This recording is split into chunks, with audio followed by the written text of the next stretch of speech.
it would take someone 5 minutes to Google Jake Tapper, Donald Trump, to see that Jake Tapper has consistently frequently likened President Trump to Adolf Hitler. Ma'am, I'm going to stop this interview if you continue to attack my colleagues. I would like to talk about Joe Biden and Donald Trump, who you work for. Yes. If you are here to speak on his behalf, I am willing to have this conversation. I am stating facts that your colleagues have stated in the past. Okay. Now, I'm sorry, guys. We're going to come back out to the panel. Caroline, thank you very much for your time. You are welcome to come back at any point. The dehumanizing rhetoric of Adolf Hitler is once again alive and well on a national political stage. If you were to open up a copy of Hitler's Mein Kampf, you would find the Nazi leader describing the mixing of non-Germans with Germans as poisoning. The Jew, Hitler wrote, quote, poisons the blood of others. There's really no other way to say it. Donald Trump's language mirrors this directly. Perhaps the strongest parallel to the former president's line, poisoning the blood of the country, comes from the darkest place. In a chapter of Mein Kampf, language that is borrowed from Mein Kampf. In Mein Kampf, Hitler wrote, the Jew, and I'm quoting him here, poisons the blood of others.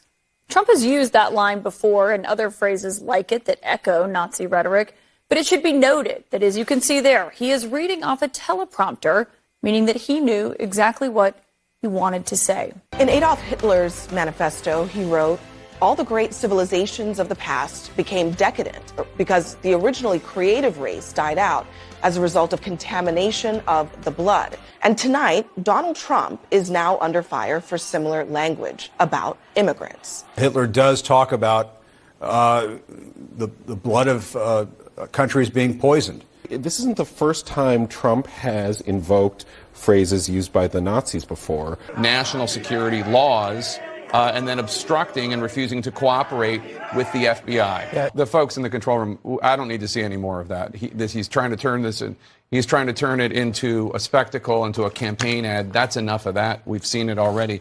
Every time he comes on stage or they turn to him, I'm like, Joe, can you get it out? Let's get the words out, Joe. You kind of feel bad for him.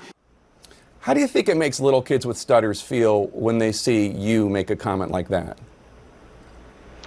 First and foremost, I had no idea that Joe Biden ever suffered from a stutter. I think what we see on stage with Joe Biden, Jake, is very clearly a cognitive decline. Okay. That's what I'm referring to. It makes me uncomfortable you are to watch somebody on stage search for that's so amazing. It's so amazing to me and try and figure out an answer. A cognitive decline. Well, when you're trying to tell me that what I was suggesting was I think that you were stuttering, mocking his stutter.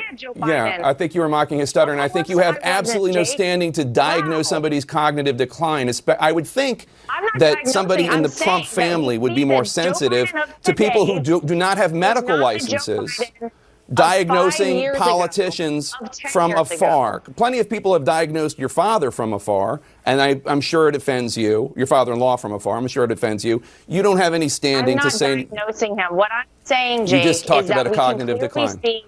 That Joe Biden I have one last struggling question for you, Laura. You can't times on stage, and it's very concerning to a lot of people. It's been a time of several significant and utterly avoidable failures. Most tragically, of course, the unwillingness to respect facts and science and do everything that can be done to save lives during a pandemic. It has been a time where truth and fact were treated with disdain. It is a time of cruelty where official inhumanity, such as child separation, became the official shameful policy of the United States. But now the Trump presidency is coming to an end. To an end. With so many squandered opportunities and ruined potential, but also an era of just plain meanness.